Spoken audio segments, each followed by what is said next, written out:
Hey guys, today I'm going to be revisiting the Christopher Nolan Dark Knight trilogy and reminding you of why this trilogy is still great and even better than you remember. I did not go into this trilogy expecting to be a huge fan. I did not go into The Dark Knight expecting it to be the best Batman movie and possibly the best superhero movie ever made, but that's what I came out of the trilogy with, and that's what I came out of The Dark Knight with. These films are so good, and they only get better with time, since they are real films and have all the ingredients that are needed to make a great trilogy and to make great films. So, without further ado, let's get into the video. Hi, my name is Tyler, and I like film. And today, we'll be talking about the Christopher Nolan Batman trilogy. And we start with Batman Begins, a classic in every right, from the shots to the cinematography, to the writing, to the story, to the feeling of the film. The film is simple and a perfect origin story. And as for the quote-unquote realisticness with tone and aesthetic for these films, and this one in particular, I don't think it is too annoying, and the trilogy uses those aspects to its strengths, building a more compelling, stake-filled, risky, and dark Batman story that's more relatable, and that makes us think of The Dark Knight on a different level, which is no different in this film. But out of all the films, this is the most fantastical. And to its credit, the film did have to deal with many conflicting elements and pulled its tone and style off completely. The film understands the character of Batman to his core, and they strip away all of the truly fantastical elements to just leave a broken man seeking vengeance for his city.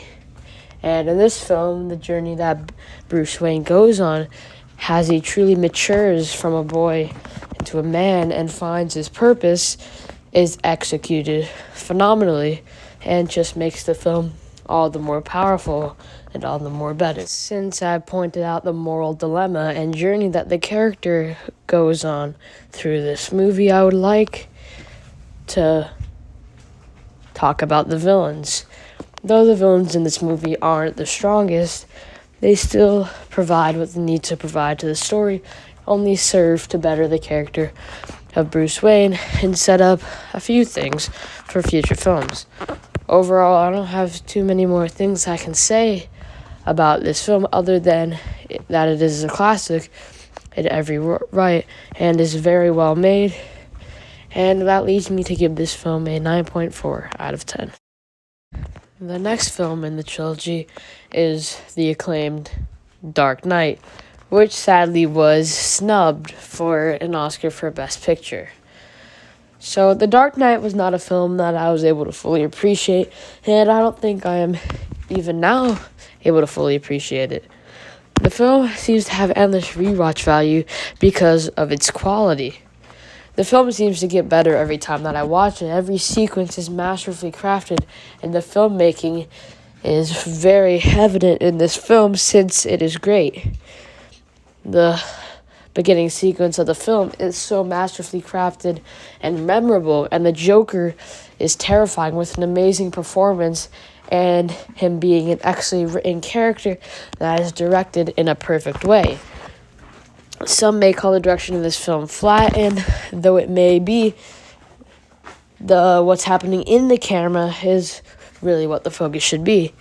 The film doesn't have too many filmmaking techniques per se for the actual camera movement, but the film does still convey messages that are powerful and does provide an entertaining story. And Christopher Nolan, as evident in this film, obviously took a lot of inspiration from great crime films such as Heat. And this film is definitely a crime film. If the last was a comic book film, a comic book origin story, that may be, this film is a crime film. Like, it's better than most of the crime films that I've ever seen that are just crime. This is a crime superhero film, and definitely one of the best films that I've ever seen. The moral dilemmas are so perfect, and the film is completely balanced. Even though it has multiple villains, each one of them portrays a different message and is executed so well.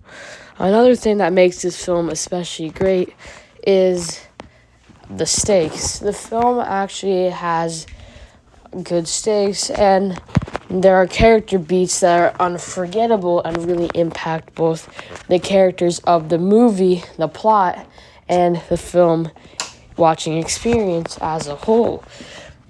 To me, this film is cinema.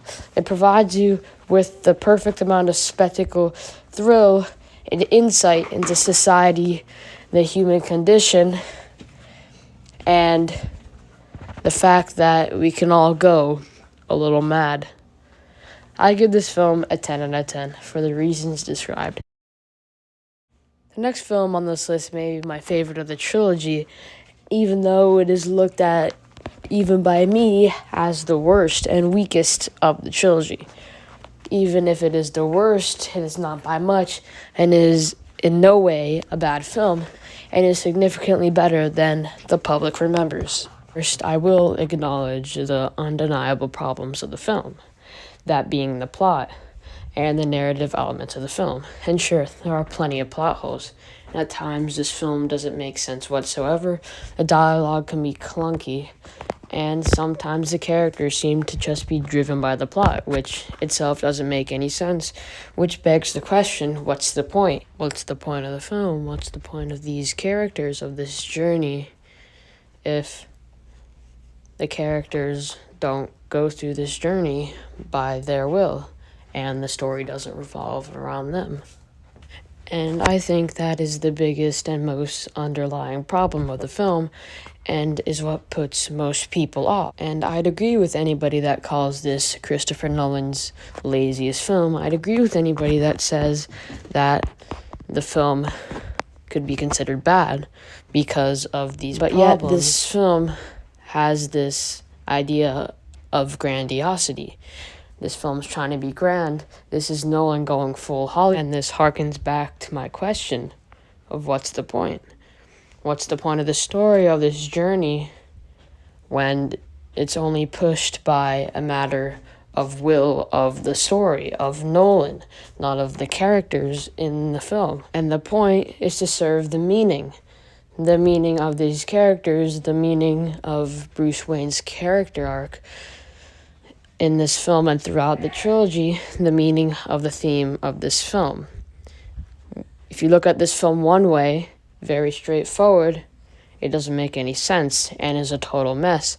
But when you look at it at the way that it was meant to be looked at, as a thematic conclusion, as a final film for this Batman, a concluding event to everything that this Batman should stand for, through all the pain that he went through, and as a reasonable tie-in to all of the themes presented in this film and the rest of the trilogy, the film is pretty alright. Okay, now I'm going to get to some pretty good stuff. So, the villain in this film, the main antagonist, Bane, is a great antagonist in my opinion. He is imposing, and you can sympathize with him on a certain level. But the same cannot be said for the other villain of the film, Talia al Ghul, who literally represents all of this film's narrative problems and is pretty terrible.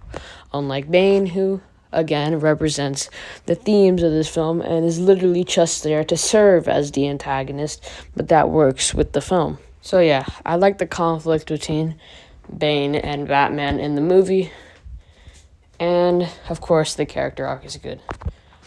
I'm pretty much out of good things to say about this film. It can be a mess at times, but other times it is a great conclusion to this trilogy and does have a great ending. And for those reasons, I give this film an 8.7 out of 10. Okay, I'm done with the video.